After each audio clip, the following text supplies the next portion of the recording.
The Senate Committee on Government Affairs will come to order. Madam Secretary, please call the roll. Vice Chair Orenshaw, Senator Goycochea, Senator Daly, Senator Krasner, Senator Flores. Present. Please let the record reflect 4 members are present. We have a quorum. And please let the record reflect that Senator Orenshaw has just joined us. So all members are now present. I appreciate everybody's flexibility. The Assembly, understandably, is in and out of caucus, in and out of the Assembly floor, in and out of bill presentations. And in the interest of time, and so that we accommodate and work together, because that's what we got to do in these last couple of days, we're going to have folk presenting bills in the absence of our legislators. But obviously, we understand that's not a sign of disrespect to the state, the community, or even the members here. That is just the way it works in the last few days of session. With that said, we do have a few bills that we want to hear, vet, and then quickly, if it has the votes, move them out. And so with that, I'd like to start off with the hearing on Assembly Bill 461. Good afternoon. Welcome.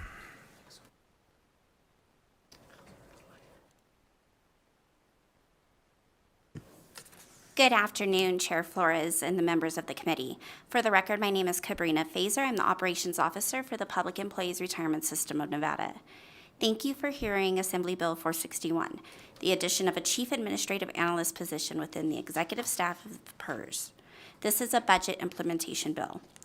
The Retirement Board has requested the Chief Administrative Analyst to create a series within the executive staff and allow for practical distribution of work between 2 analysts due to increased workload and complexity. This position will act as the liaison between business and executive staff and implement organization change management throughout PERS and all the stakeholders in support of the new pension administration system project. They will support agency objectives such as supporting the audit committee of the board and the internal audit team, monitor federal and IRS regulations, such as the Federal Secure 2.0 Act, as well as changes to the W4P, W4R, and required minimum distribution. Review and update official policies to meet evolving business needs, and will be the project lead for ongoing actuary inquiries and reporting. This concludes my prepared remarks, but I am happy to answer any questions that the committee may have. And thank you for that. Members, any questions? No questions. All right. Congratulations. And with that, I'd like to invite those wishing to testify in support of Assembly Bill 461, either in Carson City or Las Vegas, to come forward.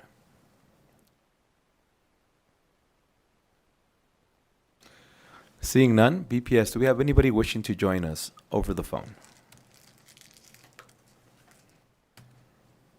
If you would like to testify in support of AB 461, please press star 9 now to take your place in the queue.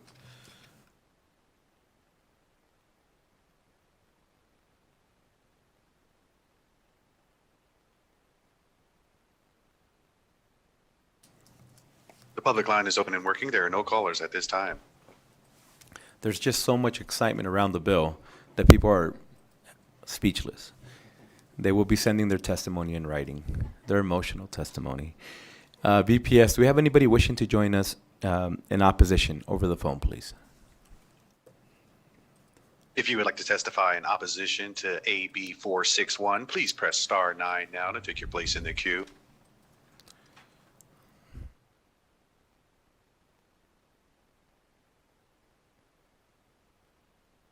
The public line is open and working. There are no callers at this time. Thank you. Is there anybody in Carson City or Las Vegas wishing to testify in opposition to Assembly Bill 461? Seeing none, lastly, we'll go to those wishing to testify in the neutral position for Assembly Bill 461.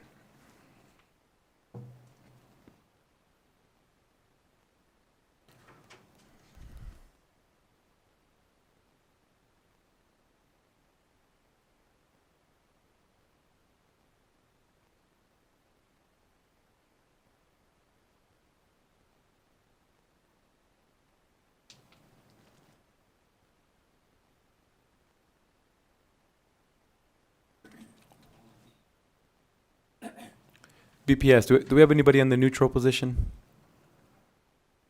If you would like to testify in neutral for AB 461, please press star 9 now to take your place in the queue. At the end, all of them.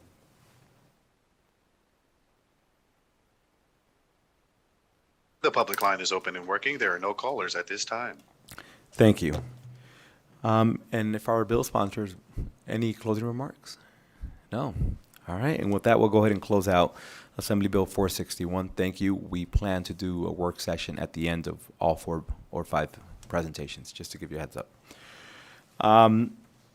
With that, just for the sake of clarity, so that I can have a little bit of better guidance with the folk joining us today, is there anybody here specifically to present a bill? Anybody here presenting a bill? And what bill is that, sir? 517. Thank you. And with that, we'll go ahead and close out the hearing on Assembly Bill 461. And next, we'll open up the hearing on Assembly Bill 517. And if we have anybody following along, if you could please have the presenters join us. And it's completely okay if the legislator cannot join us, as long as we have somebody presenting on their behalf. Please, whenever you're ready. Thank you, Chair. For the record, Dan Crossman, Legislative Auditor. Today, a quick statement as a reminder, as a member of the Audit Division, as part of the Legislative Council Bureau. We are a nonpartisan independent organization, and as such, I cannot advocate for or against any legislation. I was asked to assist with the presentation of AB 517 on behalf of Speaker Yeager. So I will jump into that. AB 517 is, as what has been coined, an accountability bill for, as a result of the additional revenues that have been allocated to public education. And this bill contemplates a series of performance audits to be performed by the Audit Division of school districts. And Chair, how much in depth would you like me to go into the bill? I think if you stay broad, we should be good. And then if members need to do a deep dive, I'm sure they'll bring it up through questions. Okay. Thank you, Chair. For the record, Dan Crossman, Legislative Auditor. Briefly, this audit contemplates a series of audits beginning with the largest 3 school districts, which is obviously Clark County, Washoe County, and the State Public Charter School Authority. A series of audits that are due, reports due no later than the end of August of 2026. Section 5 of the bill encompasses the various objectives that have been defined for us to evaluate. Following that initial period of audits, every 4 years thereafter, we are to return and perform an additional audit of those 3 districts. Moving further into the bill, in Section 8 does provide the opportunity for the Interim Finance Committee to assign us an additional 3 districts in addition to those, the larger 3 districts, and to perform audits of them as well in that second 4-year cycle. The rest of the bill follows the general process that the Audit Division follows in 218G in presenting our audits to the Audit Subcommittee and various other requirements that we have in performing our work. And with that, Chair, I would be open to any questions. Thank you. And with that, members, any questions on Assembly Bill 517? Senator Daly, please. Thank you, Mr. Chair. In Section 8, it refers to regulations by the Legislative Commission creating an audit subcommittee. Is there an audit subcommittee, or is, I was just curious about that language for the Legislative Commission? For the record, Dan Crossman, Chair through you to Senator Daly. Yes, the Audit Subcommittee is the Audit Subcommittee of the Legislative Commission that we do normally report to. There are existing regulations that provide for our reports to be provided directly to the Audit Subcommittee and then a follow-up presentation to the Legislative Commission. That was it. I just was not familiar, but now I am.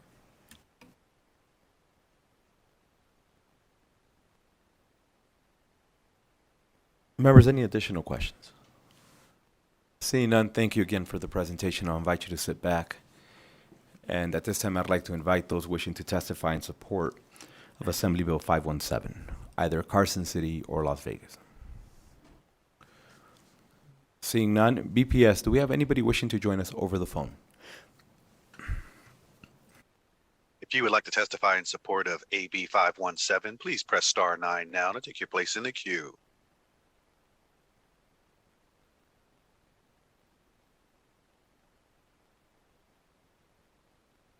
The public line is open and working. There are no callers at this time.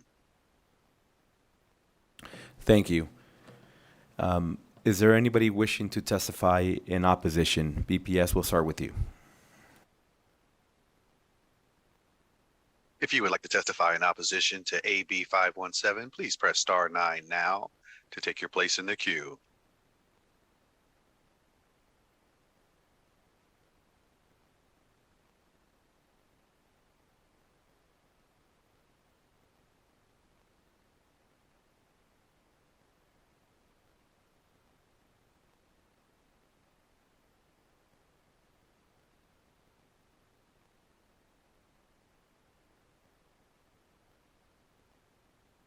Caller, go ahead.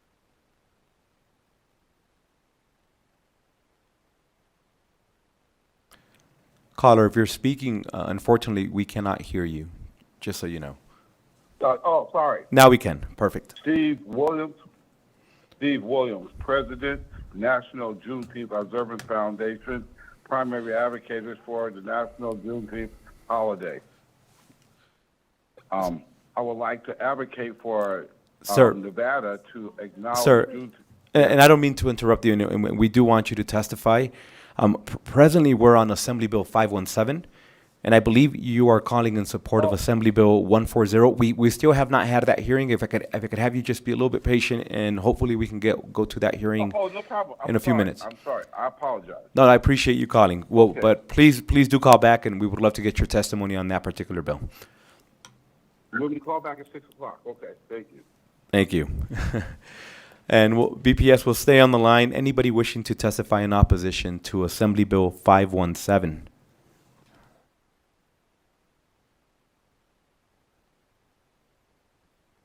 The public line is open and working. There are no callers at this time. Perfect. And with that, we'll move to those wishing to testify in the neutral position. Anyone in Carson City wishing to join us in the neutral position?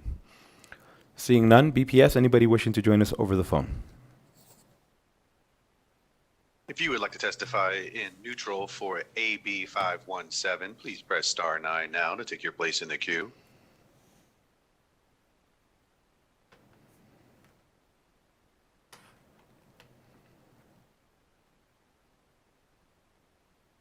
There are no callers choosing to testify at this time.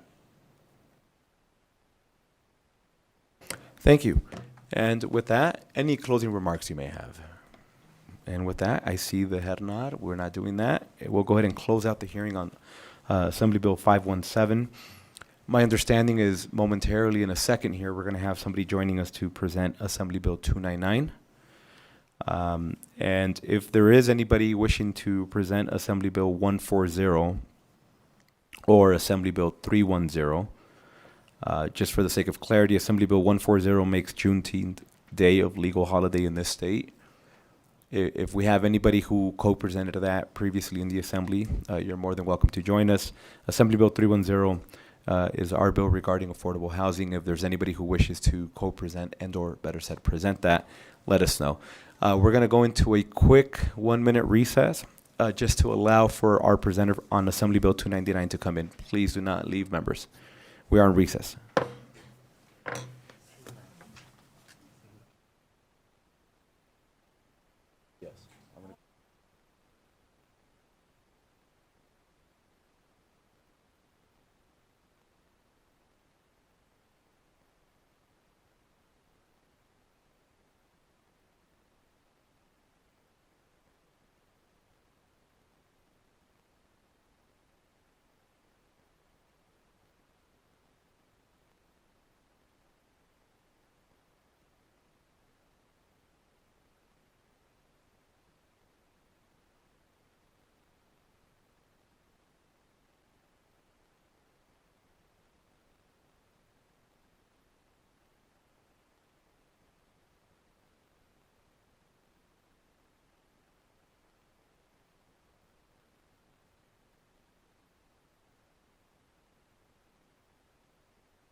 The Senate Committee on Government Affairs will come back to order. At this time, I'd like to open up the hearing on Assembly Bill 310. Welcome.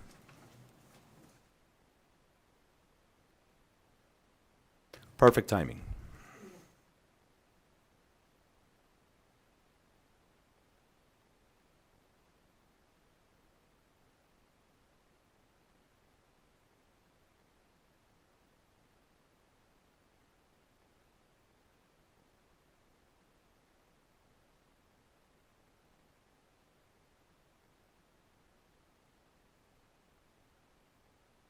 And I'll note for those of you in the room that for Assembly Bill 310, I do realize that some informational documents were dropped off, and feel free to grab those and follow along. And members, I will ensure that we get a couple of those for ourselves now. And whenever you're ready. No rush. Thank you, Chair Flores. We do have somebody zooming in from Pennsylvania, from Philadelphia. That's an integral part of the presentation. I don't know if she's joined by Zoom yet. And I think we could have our team check in on that.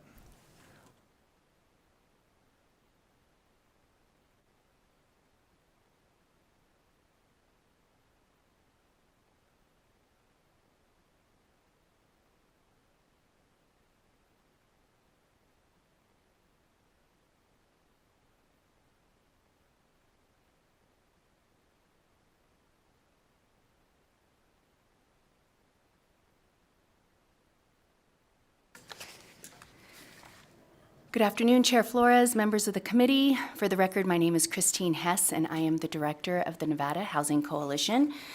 It is my absolute pleasure to be before you this afternoon to help present Assembly Bill 310. This will be Nevada's first supportive housing development fund.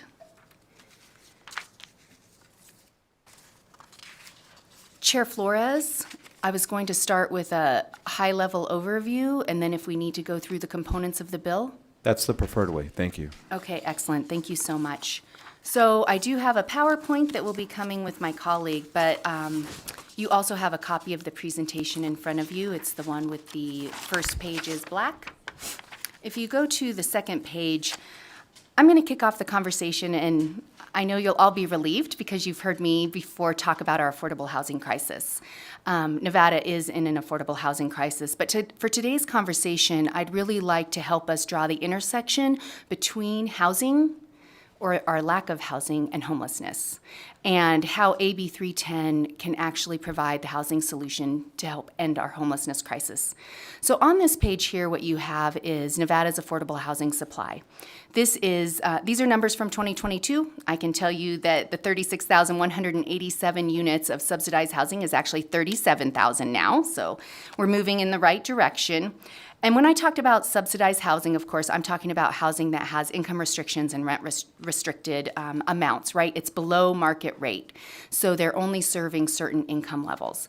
The reason I picked this data to present to you, if you'll notice that you can see our subsidized inventory by the different income levels they serve. What I'd like you to focus on is the last line, 30 to 35% of area median income. Depending on where you are in the state, this is $26,000 a year. When you look at that number there, and again, 1,118, the updated number for 2023 is 1,200. That's the housing that our unhoused neighbors need.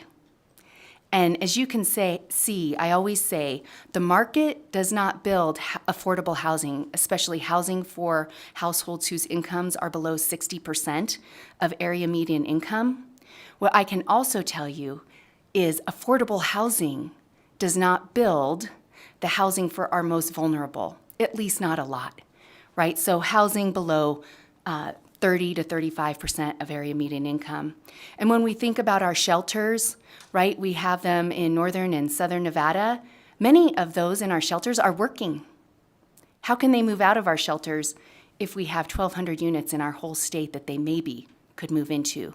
Not to mention they need services to come alongside of them to help keep them stably housed. And that's what the solution that Assembly Bill 310 brings.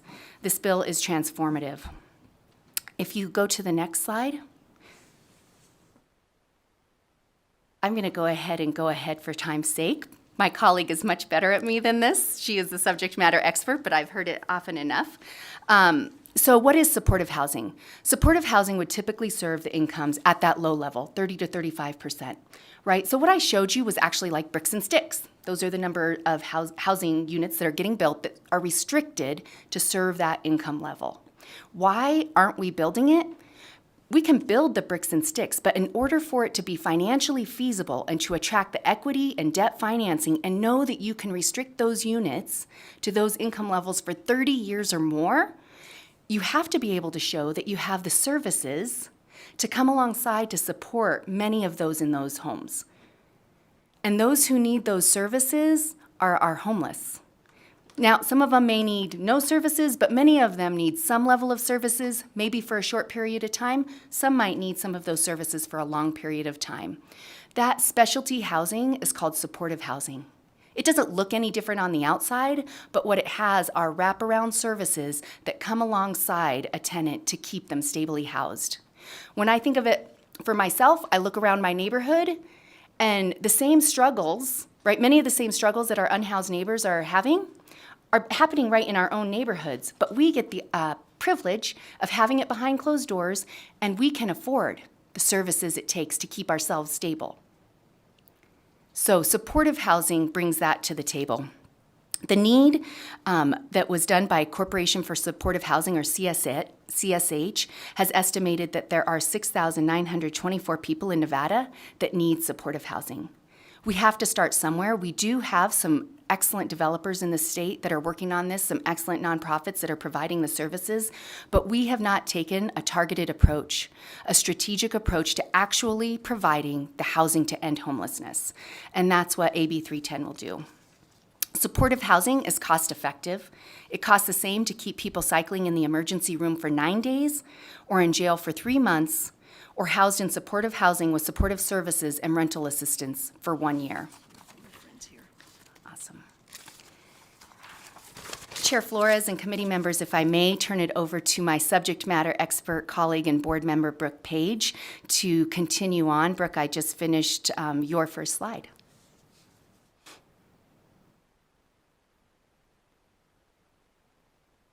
Thank you so much. Sorry for the technical difficulties. Hi, everyone. My name is Brooke Page, for the record, and I want to be able to emphasize the importance of AB 310. So thank you so much to the chair for taking the time to hear this bill.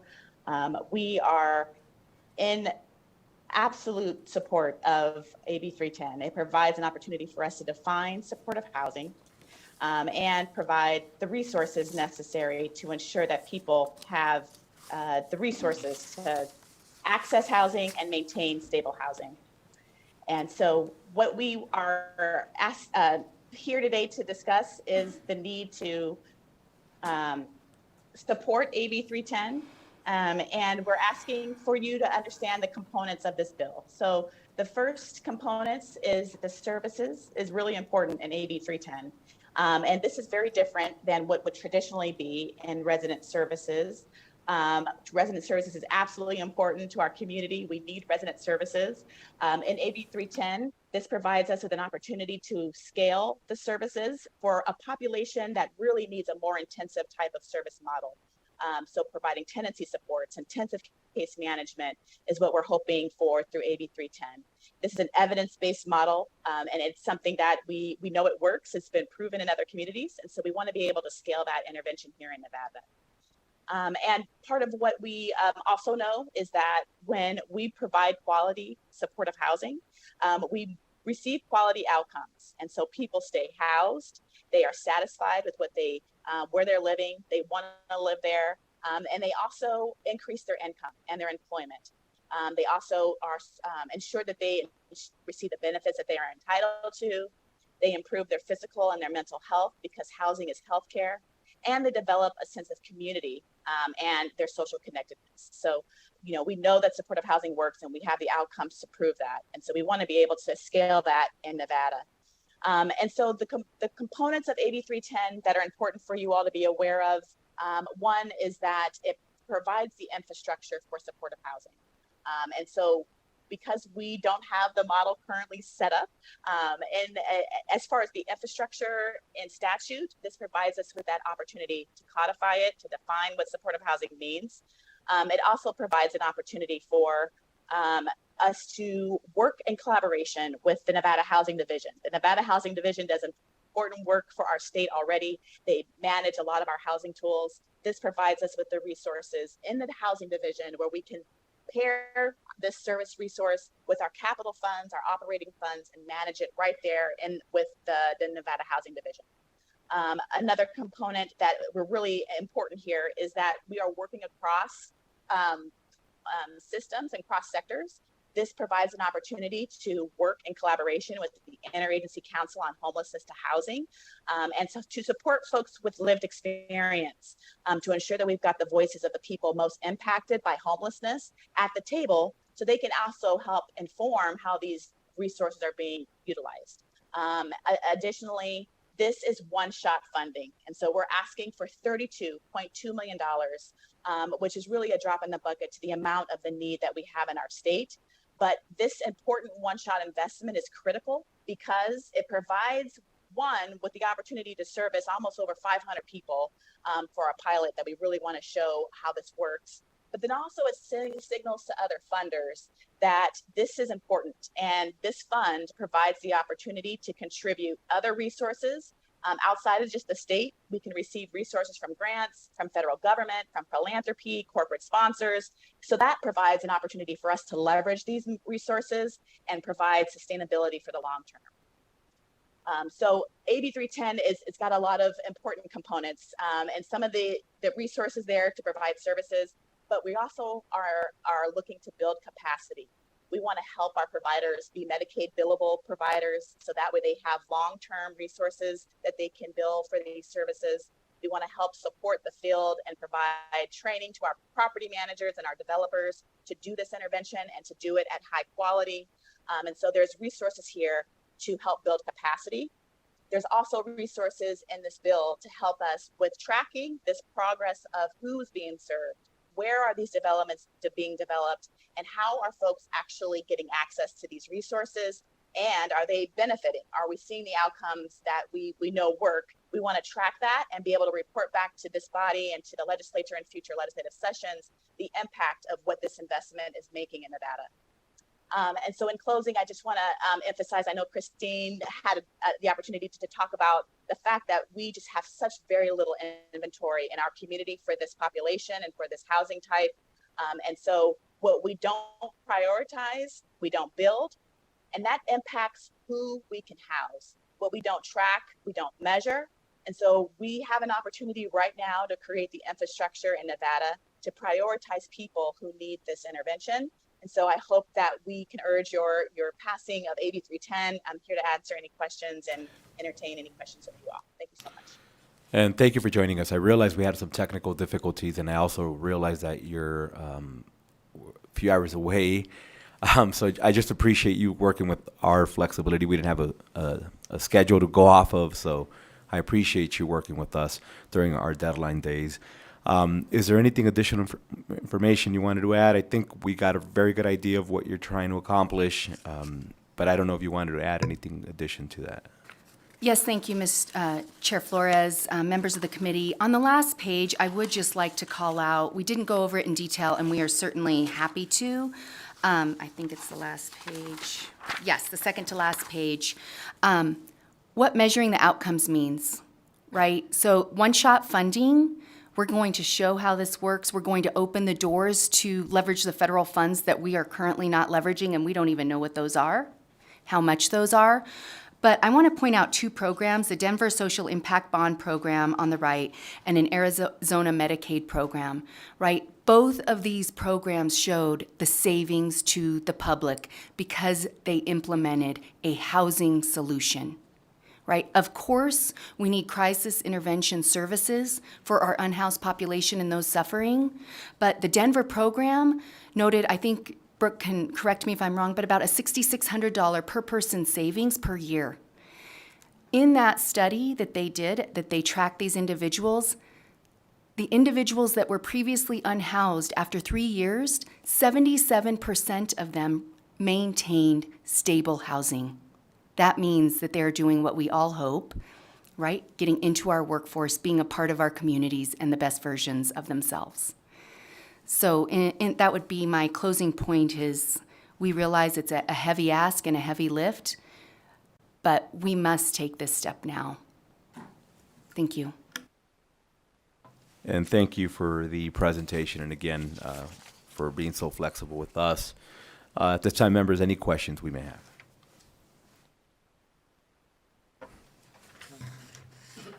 Anything? I think for now we're good. I'm going to ask you to please sit back. And at this time, I'd like to invite those wishing to testify in support of Assembly Bill 310.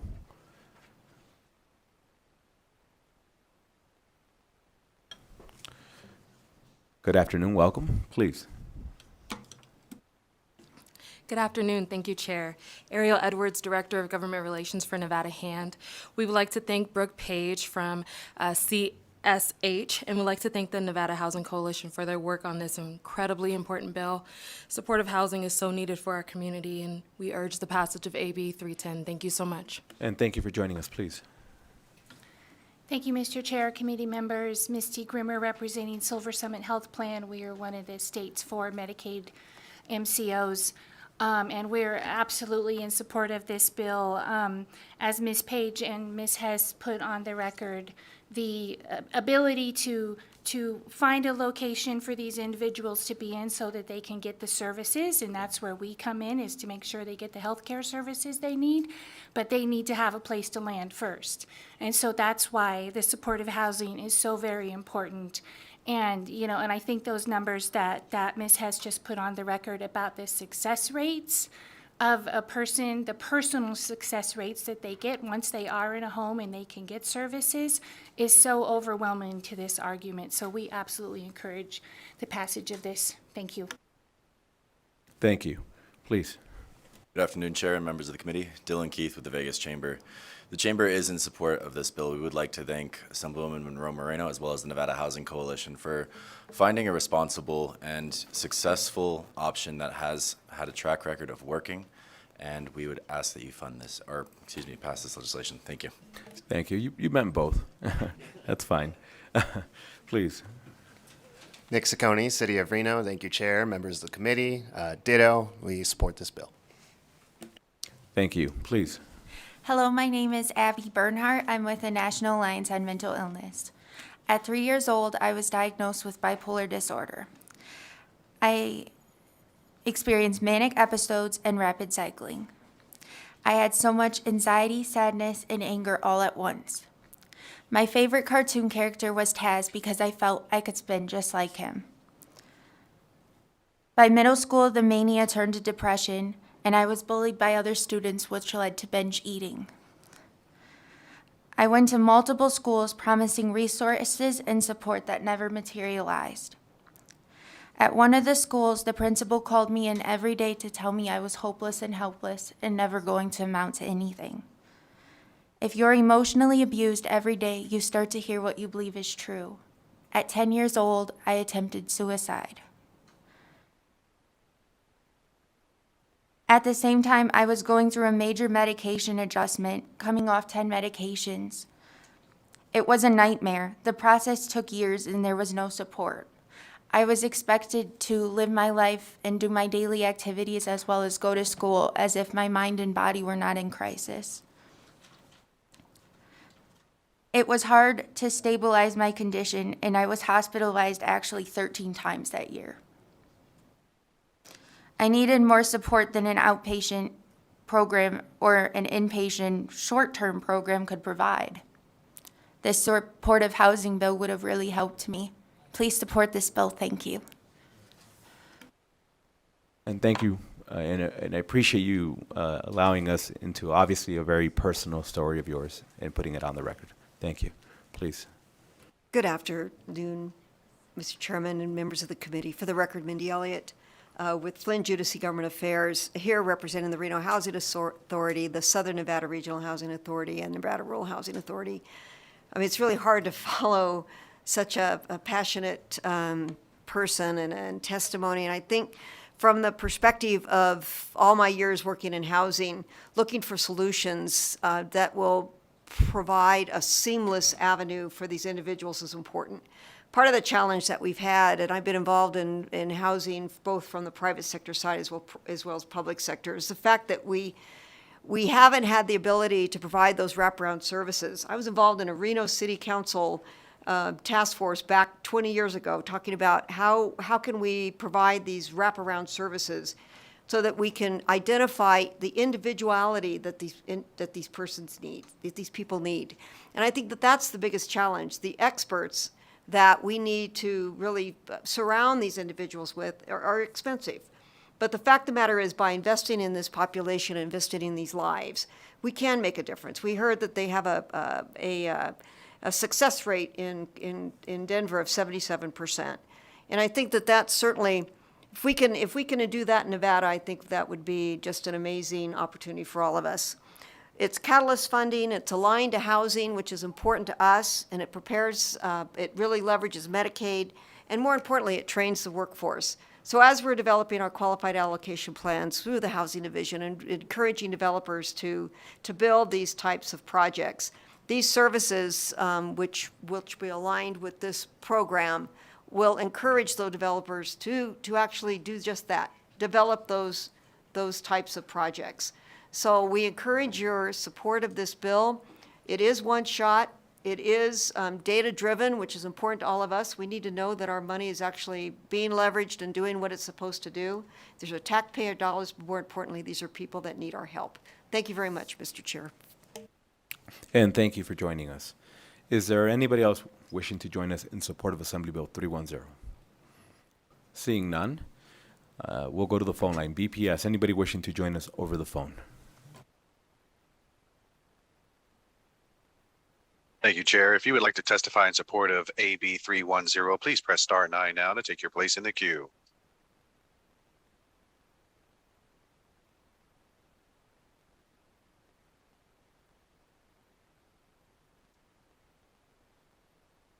The public line is open and working. There are no callers at this time.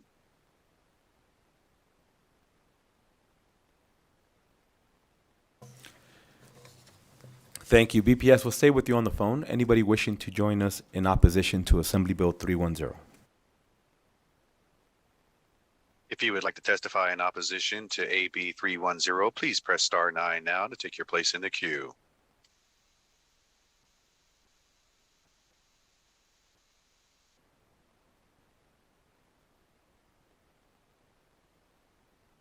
Chair, there are no callers choosing to testify at this time.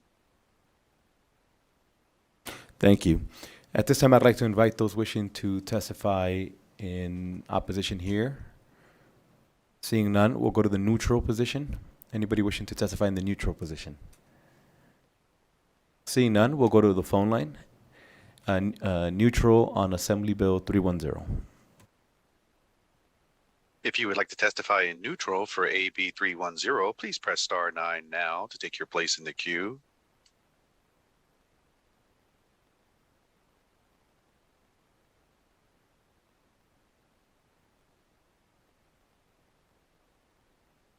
Chair, there are no callers choosing to testify at this time. Thank you.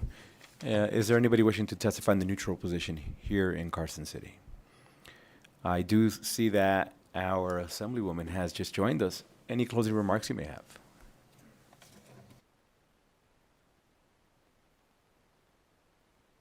Danielle Monroe Moreno for the record. Thank you so much for hearing this bill. I have a great team that worked to put this bill together, and I know they did an amazing job. This will be transformational for people's lives in Nevada, and I hope that we earn your support. And thank you. Any other closing remarks from your co-presenters? Thank you, Chair Flores and the committee. Just want to say this policy is important. If I could have just identify for the record, please. Sorry, Brooke Page for the record. My apologies. Just want to thank you so much for taking the time to hear this bill. We know that there are a lot of Nevadans that need this level of intervention, and we are not developing it at a fast pace. And so we really want to use this as an opportunity to demonstrate the effectiveness of what supportive housing can do. So thank you so much. And thank you, and we'll come back to Carson City, please. Mr. Chair, Christine Hess for the record. Thank you, Mr. Chair, members of the committee. We are so grateful for this bill. We earned a unanimous vote out of the Assembly. It is good policy, good fiscal policy. I'm going to spare you reading the 111 names and organizations that signed on to a support letter that we circulated very quickly. This has broad support from tenant advocates to the Resort Association to the chambers. The business community is stepping up, nonprofits. We need this now in Nevada. Our Nevadans need this. Thank you. Okay, perfect. And again, thank you for joining us and working with the flexibilities that we need during these chaotic days. And with that, we'll go ahead and close out the hearing on Assembly Bill 310. And I really do appreciate the amount of work that you put into it. Next, I'd like to open up the hearing on Assembly Bill 299. Good afternoon. Welcome. Whenever you're ready.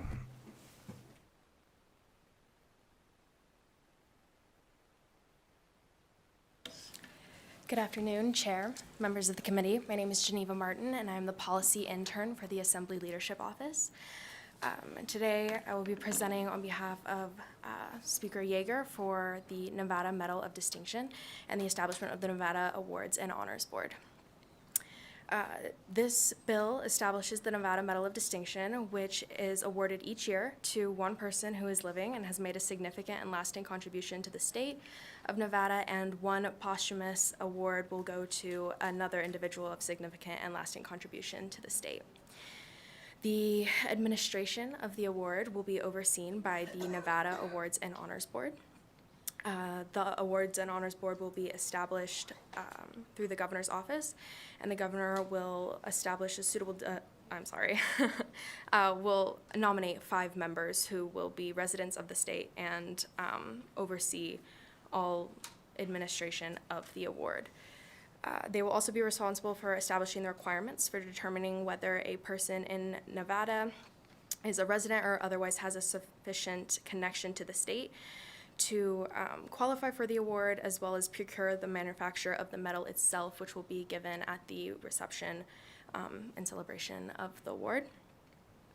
The actual nomination process will be overseen by the Nevada Medal of Distinction Selection Committee. And this committee will be made up of 3 members appointed by the governor, 2 members appointed by the majority leader of the Senate, 2 members appointed by the Speaker of the Assembly, and 2 members appointed by the Chief Justice of the Nevada Supreme Court. It will be held, a celebration of the award will be held once a year, alternating years between Clark County and Northern Nevada.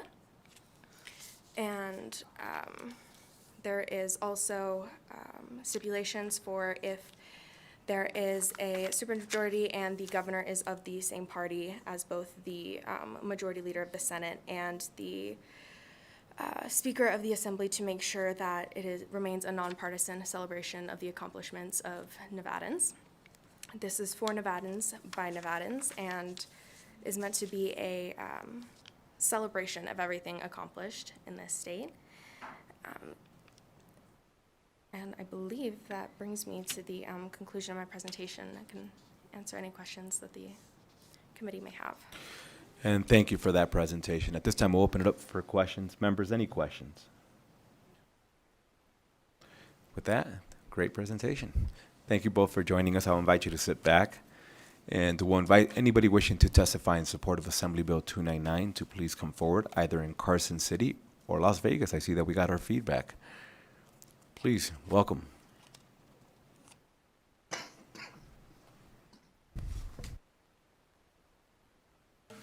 Good afternoon, Chair Flores and members of the committee. For the record, my name is Nick Schneider, representing the Vegas Chamber, and we are in strong support of this bill. We'd like to thank Speaker Yeager for bringing this forward, and we think it's very important to recognize the contributions of Nevadans for Nevada. Thank you so much. And thank you for joining us, sir. Anybody else wishing to testify in support? Seeing none, BPS will go to the phone. Those wishing to testify in support of Assembly Bill 299. If you would like to testify in support of AB 299, please press star 9 now to take your place in the queue.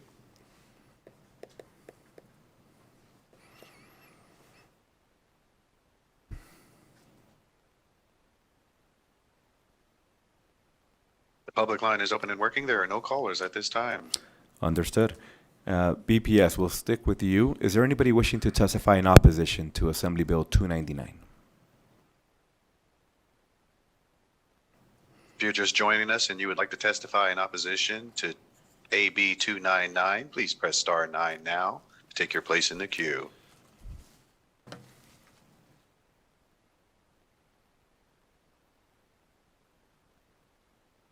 There are no callers choosing to testify at this time. Thank you. Is there anybody wishing to testify in opposition to Assembly Bill 299 here in Carson City or Las Vegas? Seeing none, we'll go to those wishing to testify in the neutral position to Assembly Bill 299. Seeing none, BPS, anybody wishing to join us in the neutral position for Assembly Bill 299? If you have joined us and you would like to testify in neutral to AB 299, please press star 9 now to take your place in the queue.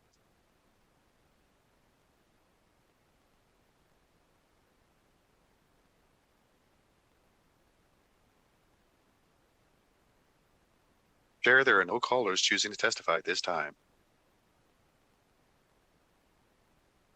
Thank you. Anybody wishing to join us in the neutral position here? Seeing none, in Carson City or Las Vegas, any closing remarks you may have?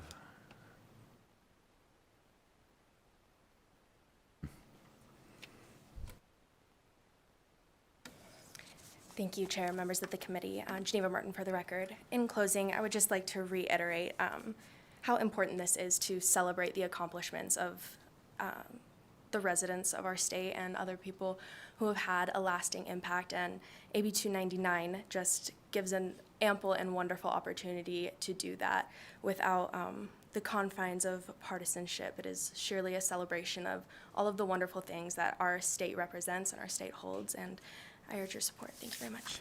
And we thank you again. With that, we'll go ahead and close out the hearing on Assembly Bill 299. And I do see that we have our Assemblywoman Thomas here, and we'll open up the hearing on Assembly Bill 140. Good afternoon and welcome.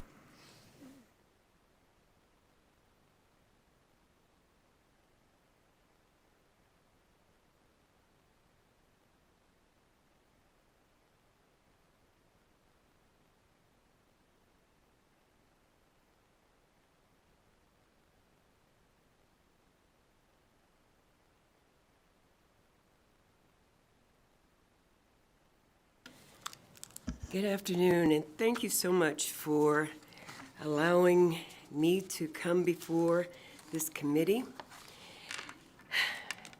Chair Flores and Vice Chair Orenshaw and committee members, I am Claire Thomas, representing Assembly District 17 in beautiful North Las Vegas.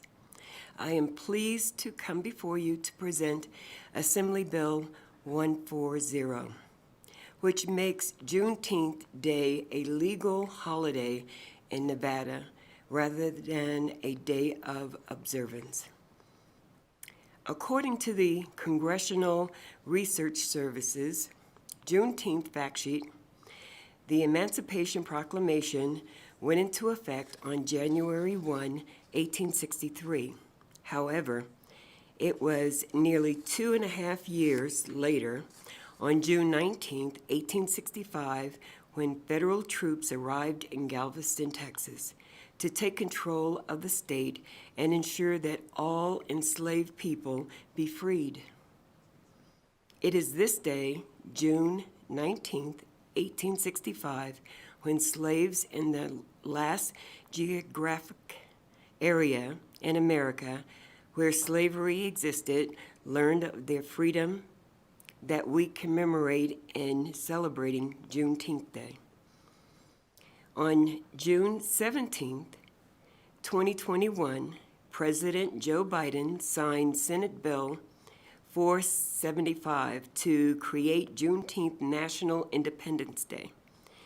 Juneteenth National Independence Day is to be observed on June 19th or the Monday following if June 19th falls on a Sunday, or Friday preceding if June 19th falls upon a Saturday. and that is 5 USC Section 6103, 2021 holidays. Assembly Bill 140 mirrors the provisions of the federal legislation to ensure that the holiday is observed on the same day as the federal holiday. Currently, Nevada has 11 legal holidays. Juneteenth Day will be the 12th legal holiday for the state. The bill makes a conforming change to account for the closure of the state, county, and city government offices for Juneteenth Day. And that is the entirety of the bill. Just one thing that I would like to share with the committee, and I'm so proud of this, that our LCB Research Division compiled this information, that I think it's necessary to put it on the record. Did you know Carson City appears to have closed all of its offices except Election Day office on June 20th, 2022, in observance of Juneteenth Day? Hobart, is that pronounced correctly? Hobart? I hope so. According to the 2022-2024 Law Enforcement Unit Collective Bargaining Agreement, the county will treat the day Juneteenth otherwise to be celebrated as a recognized holiday for fiscal year 2022, 2023, 2023, 2024, even if Nevada Legislature does not pass legislation declaring it a legal state holiday.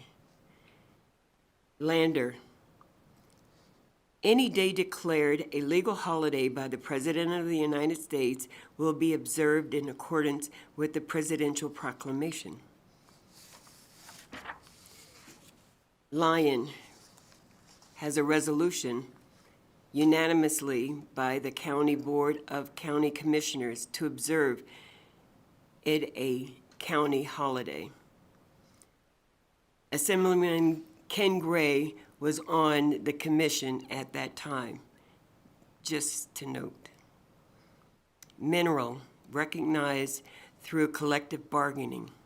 Nye, yes, recognized holidays. Pershing County, personal policies. Story, recognized holiday. Washoe proclaimed it a county holiday in 2021 and 2022. Carlin, the city of Carlin, any day declared a legal holiday by the President of the United States may be observed. Elko, any day declared a legal holiday by the President of the United States will be observed in accordance with the presidential proclamation. Henderson Resource Department confirmed Juneteenth Day is one of the 12 paid holidays offered to employees starting in 2023. Las Vegas, Government Affairs Manager, City of Las Vegas confirmed the city began observing Juneteenth as a paid holiday in June of 2022. Mesquite, for the first observance only, any day declared a legal national holiday by the President of the United States, or any declared a holiday by the governor of the state of Nevada. North Las Vegas, in June 2021, to make it the first municipality in Nevada to formally recognize Juneteenth Day, and later that year, the city council updated collective bargaining agreement to add it as a paid city holiday. And then that brings me to Reno and Fernley, who also observed Juneteenth Day.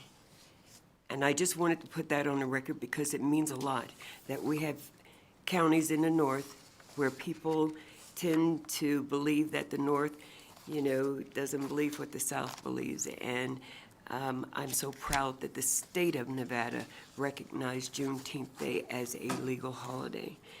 And right now, just some brief remarks from My co-presenters, I have one on a Zoom, Ms. Dee Evans, President of the National Juneteenth Observance Foundation, Nevada, and President of SEIU Local 1107, Michelle Miese. She is on the phone, I believe.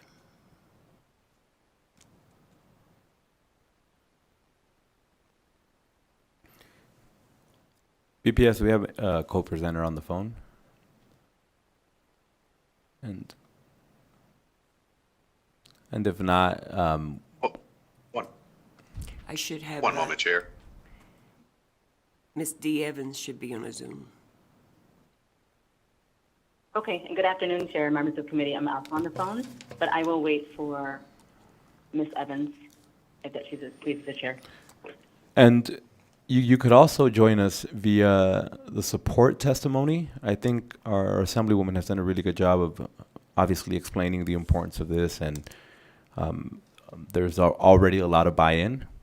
So let's just solidify it and make it across the board is the ask, and I think that's fair. I think as a country we've already made that ask. Absolutely. So, but it's up to you. But I think in the interest of time, maybe we could just have you testify in support, if that's okay with you.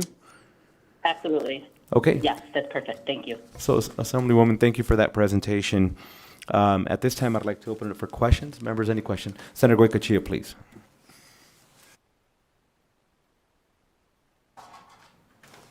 Make sure I get in the right stall here.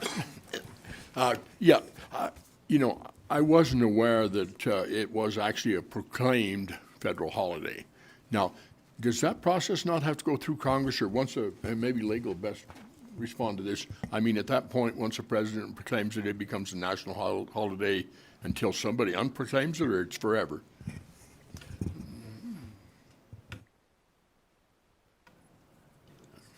I don't mind answering it. I believe whenever the president has declared it, it is concurrent with Congress, if I'm not mistaken. And I didn't know if Congress had also acted It is or a not. legal holiday. And we will have our legal jump in. For the record, this is Heidi Clarkson with the Legislative Council Bureau. Currently, Juneteenth is already a federal holiday, so it has gone through the process, and it is officially a federal holiday. Thank you. I really appreciate that. Thank you, ma'am. Members, any additional questions? Senator Krasner, please. Thank you, Chair. Thank you, Assemblywoman Thomas, for bringing this bill to celebrate Juneteenth here in Nevada. Thank you, ma'am. I appreciate that. Vice Chair, please. Thank you, Chair, and Assemblywoman Thomas. Also want to thank you for bringing the bill. Certainly, we've seen the Congress, change holidays and repeal holidays that we used to have. So I think it's great to put it in the Nevada revised statute so that if things change with Congress and if new acts repeal holidays, we'd still have it in our state statute as a state holiday. So I really appreciate you bringing the bill. Thank you, Chair. Thank you, sir. Senator Goycochea, please. Thank you, Mr. Chair. And of course, I'm always concerned about, holidays and the total economic impact. But again, I would hope to the Vice Chair's comments, if the feds unwind it or non-declare it, that the legislature would also follow suit. But at this point, because it is a federal holiday, I'm on board. Thank you. And just, if you don't mind, Chair, something that the Senator had mentioned, there's always a concern about money.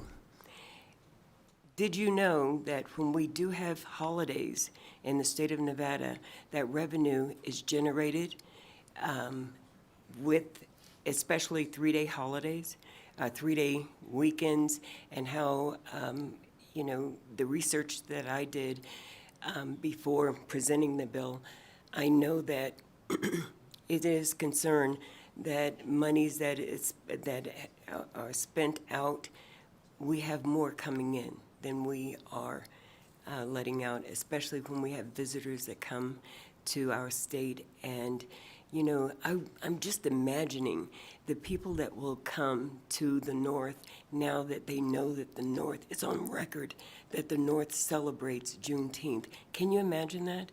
Can you imagine that all the people from all over the world coming to our state to celebrate Juneteenth like they do in Texas? All right, thank you. And with that, I don't think we have any questions for you. Thank you. And for the record, that was Assemblywoman Thomas. If I could have you sit back, and I'd like to invite those wishing to testify in support.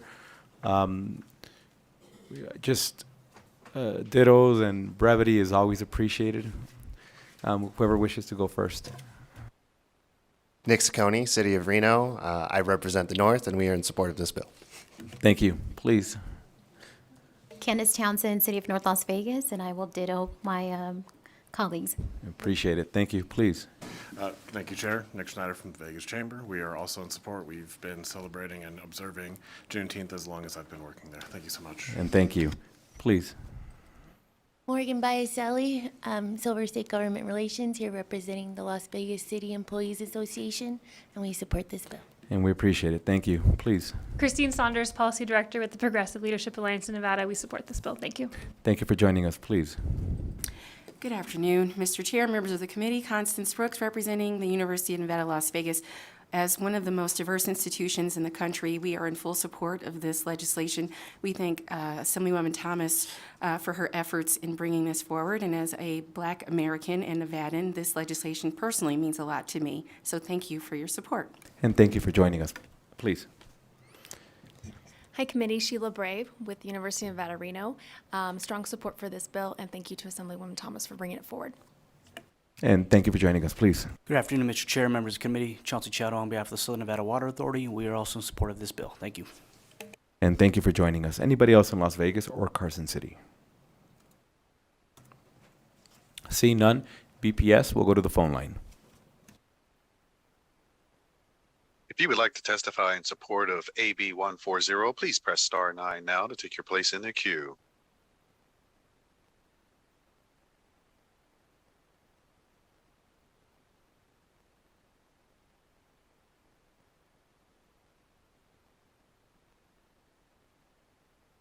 Good afternoon, Chair Flores and Vice Chair Earnshaw and members of the committee. Thank you so much for your time today. And thank you to our retired SEIU member, Claire Thomas, Assemblywoman Thomas from the beautiful North Las Vegas, for bringing forward AB 140. My name is Michelle Mayeste. I am the president of SEIU Local 1107, which represents 19,000 healthcare and public sector workers throughout Nevada. Additionally, I'm a longtime supervisor of Clark County Department of Family Services. In the interest of time, I will say we ditto and echo all the sentiments of our colleagues. On behalf of the workers that we dedicate our union representation to, we strongly urge this committee to pass AB 140 to make Juneteenth Freedom Day an official state holiday. Being the first Black president of SEIU Local 1107, I can tell you we are greatly appreciative to this committee and to Assemblywoman Thomas for bringing this forward. And we urge this committee to support AB 140. Thank you so much. And thank you for joining us. Next caller, please.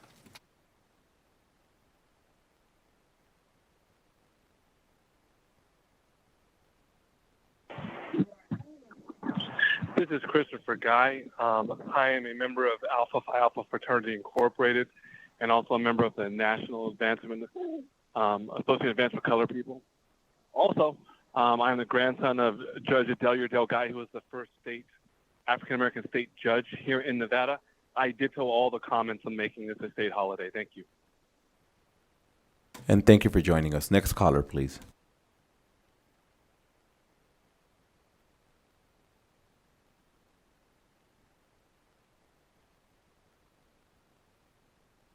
Steve, thank you, everybody. This is Steve Williams, president of the National Juneteenth Observance Foundation, primary advocates for the Juneteenth National Holiday Act. I am so proud of Nevada and its role that it has played in Juneteenth legislation across the country. The father of the modern Juneteenth movement, Reverend Ronald B. Myers Sr., Doc Myers, what we call, often started his cross-country venture for Juneteenth there in Las Vegas. And it was his urgency at D. Evans that Juneteenth became eligible to be a national holiday by Nevada passing it as a 39th state, ratifying it in the country, making it eligible to be a national holiday. I want to read into the record the official statement that we as the National Juneteenth Observance Foundation give as a historical record of the Juneteenth mission.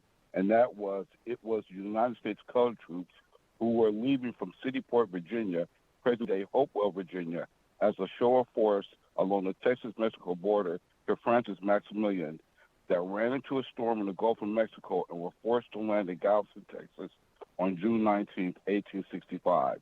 Over 5,000 United States colored troops bivouacked on the island of that day, enforcing the Emancipation Proclamation and the 13th Amendment, while General Order Number 3 was posted on the door of the Colored Church, present-day Rudy Chapel, informing all of the absolute equality. This is Juneteenth, and this is what's present in Nevada through its history, from the Moulin Rouge Agreement all the way up. I appreciate the effort and the work that you guys have done there from a national level, and we look forward to you joining the coalition of states that recognize Juneteenth. And thank you for joining us. Next caller in support.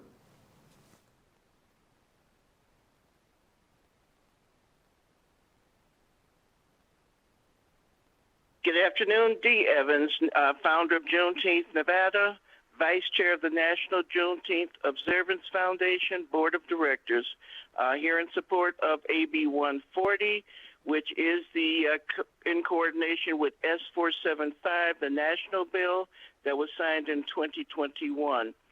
Juneteenth is a realization of the freedom legislations, the actualization of the Emancipation Proclamation, General Order Number 3, and the 13th Amendment, making this a true holiday for all Americans as we recognize the wave of freedom in 2023. The 4th of July freed the country from the British. Juneteenth freed the country from slavery. And with that, I support what our national president, Mr. Williams, has said previously. Thank you for allowing me to speak on Juneteenth, and we look forward to having our holiday. Thank you. And just for the sake of interest in not keeping our esteemed guest waiting any longer, we'll come back to Carson City. We'll go back to the phone in a second, please. Thank you, Mr. Chair. Ariel Edwards with Nevada Hand. I would like to echo all the comments that were made before me. We are in support of this legislation. Thank you. And thank you. BPS, we're still on support. Next caller, AB 140.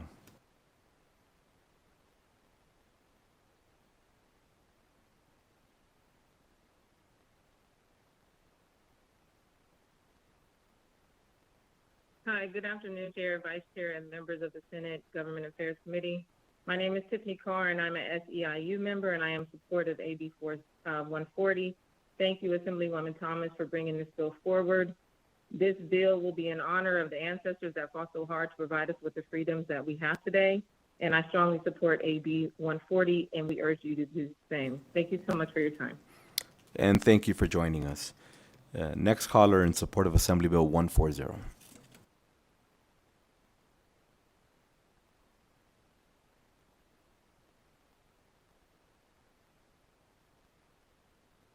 Good afternoon. My name is Jasmine Trotty-Herring, and I work for the Department of Family Services. I am also a member of SEIU, and I strongly support AB 140. This is super exciting, and thank you, Assemblywoman Thomas, for bringing the bill forward, and thank you for everyone hearing it out. Thank you for your time. And thank you for joining us. Next caller in support of Assembly Bill 140.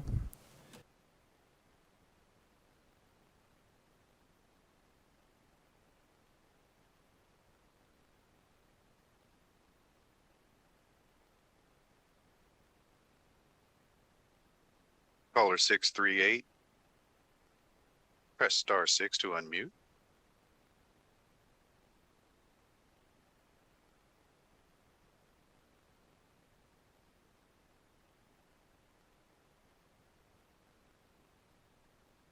All right, caller, go ahead. Yes, to the chair and vice chair and to the members of the community. I bring you greetings from Nehemiah Ministries Christian Church. I am Pastor Kelsey West. I also serve as a board member for the 100 Black Men, as well as a member for the NAACP.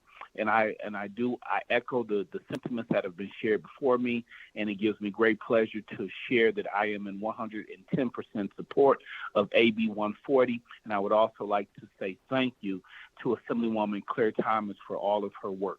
Thank you for allowing me to share that today. And thank you for joining us. Next caller in support of Assembly Bill 140.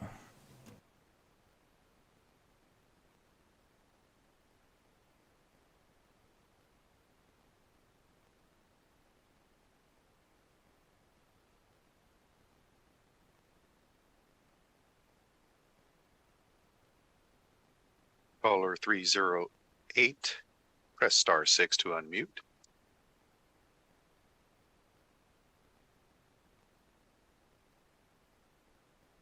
This is Bishop Derek Remsen.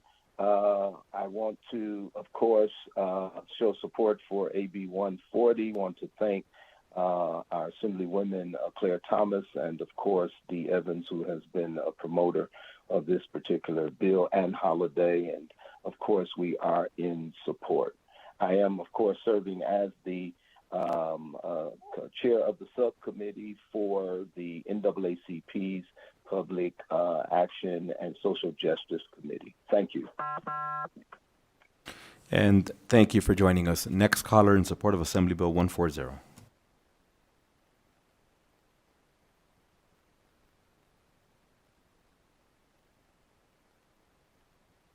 Good afternoon, Chair, Vice Chair, and members of the committee. My name is Mahani Williams, and I am employed with Clark County Department of Family Services and a member of SEIU Local 1107. Thank you, Assemblywoman Thomas, for bringing this bill forward. I support AB 140. We strongly support, we urge you to do the same. Thank you for your time. And thank you. Next caller in support of Assembly Bill 140.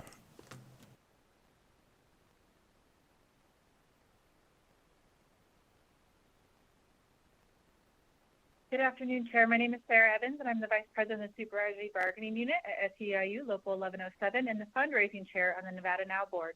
We at SEIU and Nevada Now strongly support AB 140, and we urge you to do the same. Thank you, Assemblywoman Thomas, for bringing this forward. And thank you for joining us. Next caller in support of Assembly Bill 140.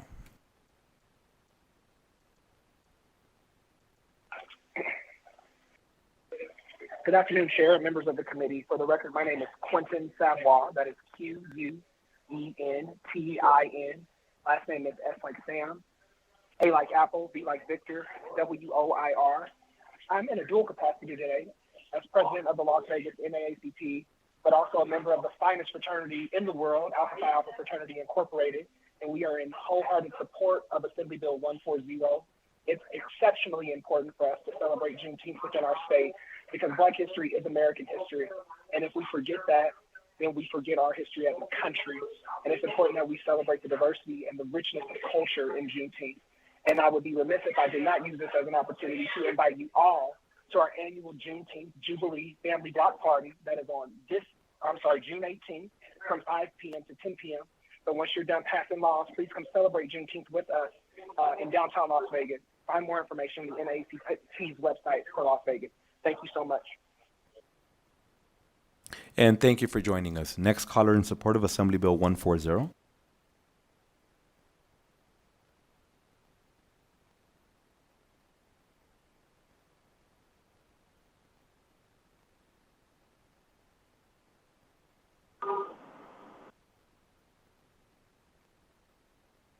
Good afternoon, Chair, Vice Chair, and members of the community, the Senate Government Affairs Community. My name is Jennifer Gachui, and I'm the president of the African Diaspora of Las Vegas. And we are in support of AB 140 to allow Nevada to celebrate Juneteenth as a state holiday. We have a very robust African community here that live and work in Las Vegas. It's called the state of Nevada home. And Juneteenth as a holiday goes to the very foundation of our community, especially a community like ours. And we're able to live in this adopted country and call Nevada home. So with that, it truly is a part of our heritage and freedom. And so we support the legislation and urge you to do the same. Thank you. And thank you for joining us. Next caller in support of Assembly Bill 140.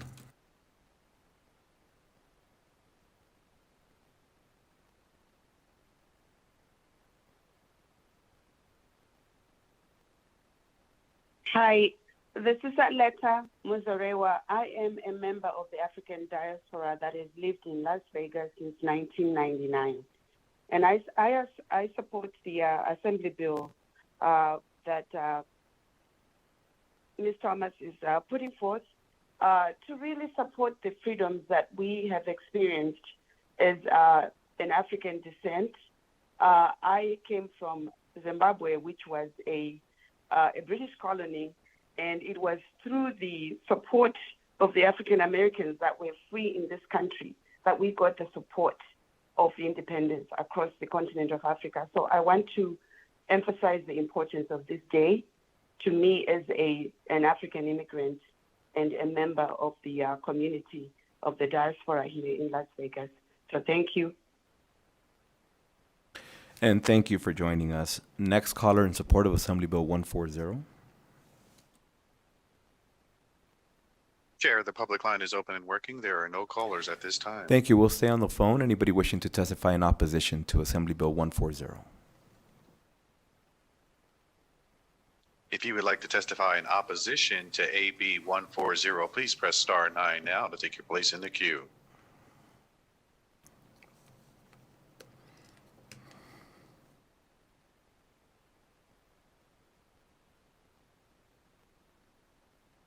There are no callers choosing to testify at this time. Anybody in Carson City or Las Vegas wishing to testify in opposition to Assembly Bill 140?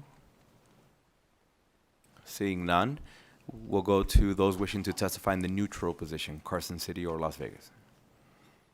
Seeing none, BPS, anybody wishing to join us in the neutral position?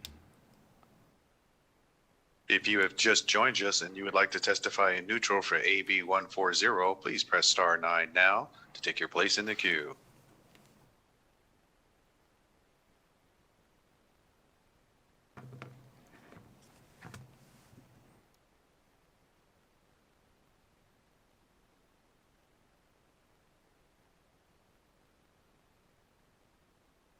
Caller 87, press star 6 to unmute.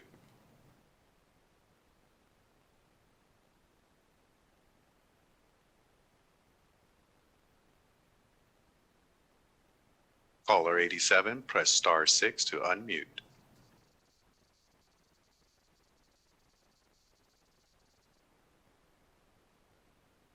Hello? Yes, hi, we can hear you. Oh, thank you. Sorry about that. I'm at the airport. Hi, good afternoon. My name is Joe. Good afternoon, chairs, vice chairs, and members of the Senate Committee, Government Affairs Committee. My name is Joe Cato, and I'm here from the African Chamber of Commerce, and we are in support of AB 140. I want to take this opportunity to thank Assemblywoman Thomas for bringing this forward. This bill will allow Nevada to celebrate Juneteenth as a state holiday. As the African Chamber, our membership is made up of Africans on the diaspora as well as folks from the Caribbean like myself, and understanding the history of our great state for which we call home, and how Juneteenth came about. It resonates with us. We're happy to live in this state, call it home, and raise our family. And so we are in support of AB 140. And I just want to say thank you, and I strongly urge the committee to support this bill. Thank you very much. And thank you for joining us, and we'll let the record reflect that that testimony was in support. And then we'll go back to those wishing to testify in the neutral position, for Assembly Bill 140. BPS, please. If you would like to testify in neutral for AB 140, please press star 9 now to take your place in the queue.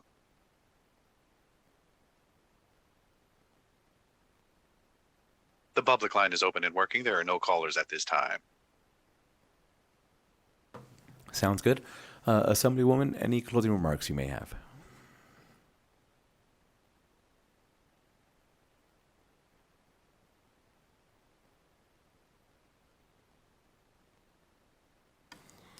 Claire Thomas, for the record.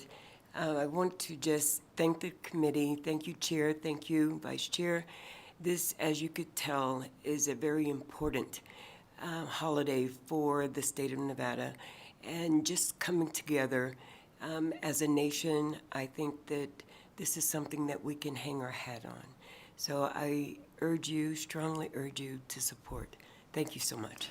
And thank you, Assemblywoman. And with that, we'll go ahead and close out the hearing on Assembly Bill 140. And I will say that during deadline days, brevity is always appreciated. However, I understand just how important that this bill is for folk. And so I really do appreciate the amount of people that took their time to call in and come and join us and make sure that their name was on the record in support. Members, we're going to go immediately into a work session. Oh, the Assemblywoman just walked out. I was going to, if you want to bring her back in, just so she gets to see it. Yeah, Assemblywoman. We'll go ahead and start off with you. Members, I'd like to go into work session. There's 6 items that I'd like for us to consider, but just for the sake of clarity, we'll go one by one. There is one item that we did not hear today that we'll explain in a second from a previous hearing. But for now, I'd like to entertain a motion to do pass Assembly Bill 140, which makes Juneteenth Day a legal holiday in the state of Nevada. Motion to pass.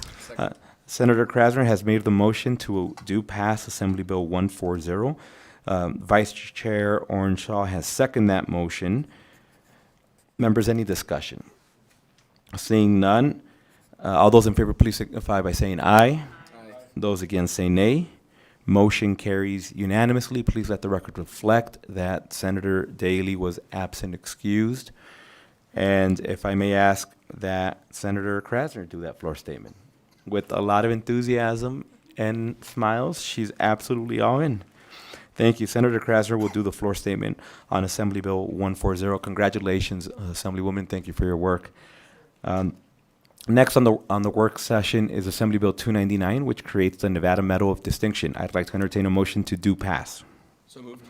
Vice Chair Orenshaw has made the motion to do pass Assembly Bill 299. Senator Goycochea has seconded that motion. Members, any discussion? Seeing none, all those in favor, please signify by saying aye. Aye. Those against say nay. Motion carries unanimously. Please let the record reflect that Senator Daly was absent and excused. If I could ask Senator Goycochea that you do the floor statement. It'll be one of the last few ones you'll get to read. You will be missed. Senator Goycochea would do the floor statement on Assembly Bill 299. Next, I'd like for us to consider Assembly Bill 310, which revises provisions governing affordable housing, and we heard that today. A motion to do pass? So moved. Our Vice Chair has made the motion to do pass, Assembly Bill 310. Do I have a second?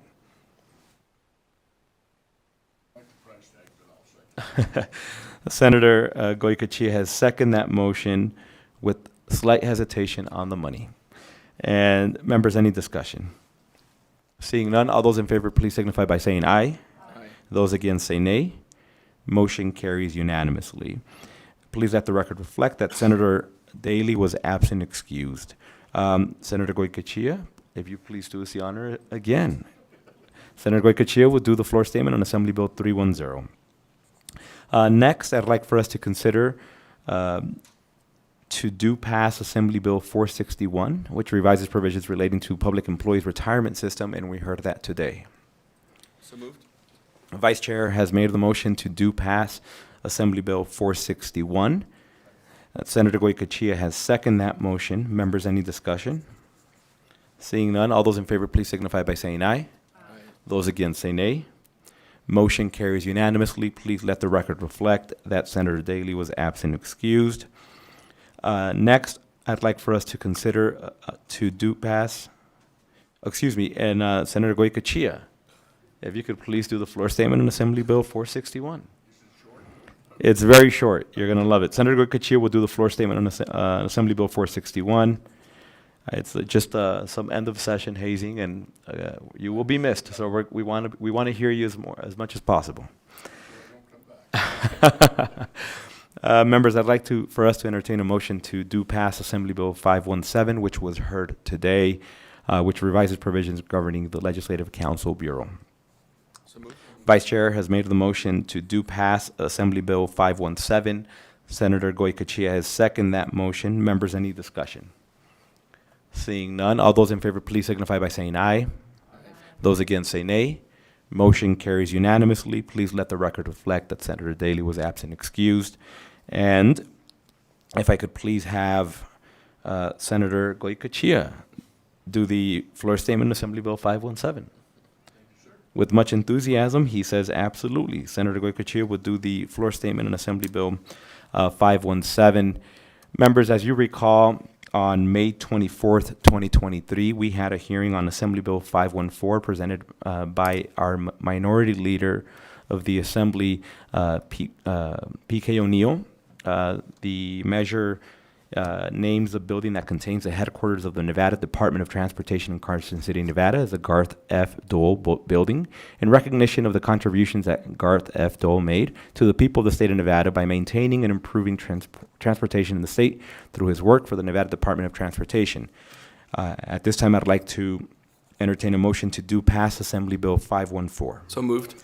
Senator Goycochea has made the motion to do pass Assembly Bill 514. Vice Chair Orenshaw has seconded that motion. Members, any discussion? And let the record reflect that the members are very happy that the bill was brought forth. And I will say that I had the personal privilege of having had an opportunity to speak with some of the family members. And I appreciate the fact that, they loved him and the work that he did, not just for the state, but they described how much of an incredible family man he was. And I know if they were here, they'd be saying that as well. Members, any additional discussion? Seeing none, all those in favor, please signify by saying aye. Aye. Those against say nay. Motion carries unanimously. Please let the record reflect that Senator Daley was absent excused. With that, if I could have Senator Goycochea to do the floor statement on Assembly Bill 514. Senator Goycochea will do the floor statement on Assembly Bill 514. And with that, we will go to the last item on our agenda, which is public comment. Do I have anybody wishing to join us for public comment, either Carson City or Nevada? Excuse me, Carson City or Las Vegas? Seeing none, BPS, do we have anybody wishing to join us over the phone? If you would like to provide public comment, please press star 9 now to take your place in the queue.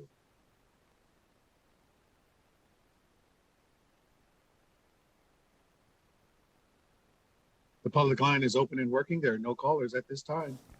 And with that, I think this one very much will likely be our last meeting, as it is my understanding that anything coming out, even those that would fall within the purview of our committee, will be likely going to finance. And so therefore, I just wanted to very quickly first start off by thanking all the agencies and all the different folk that we have the privilege of working alongside of this session. Nevada's in good hands. We got some incredibly talented human beings. I appreciate the work that you do for the state. But more importantly, I really wanted to say thank you to the incredible staff of this committee. I said it before, and I will reference you on a first name basis: Suzanne, Linda, Spencer, Heidi, Jared, Zachary. It's been an absolute honor to serve alongside of you. I mention this every time, and I'll say it 1,000 more times, that the only reason we can do what we do is because of the incredible talent you bring to the table. So it's been my honor to sit alongside of you. Nevada will always be good as long as you're here. It's that simple. So thank you. And to the members, thank you for all the hard work. We've had some good fights, some good discussions during committee, outside of committee, in small rooms, big rooms. I appreciate, honestly, your perspective and the work you've done. Specifically, Vice Chair, just your incredible work and how supportive you've been.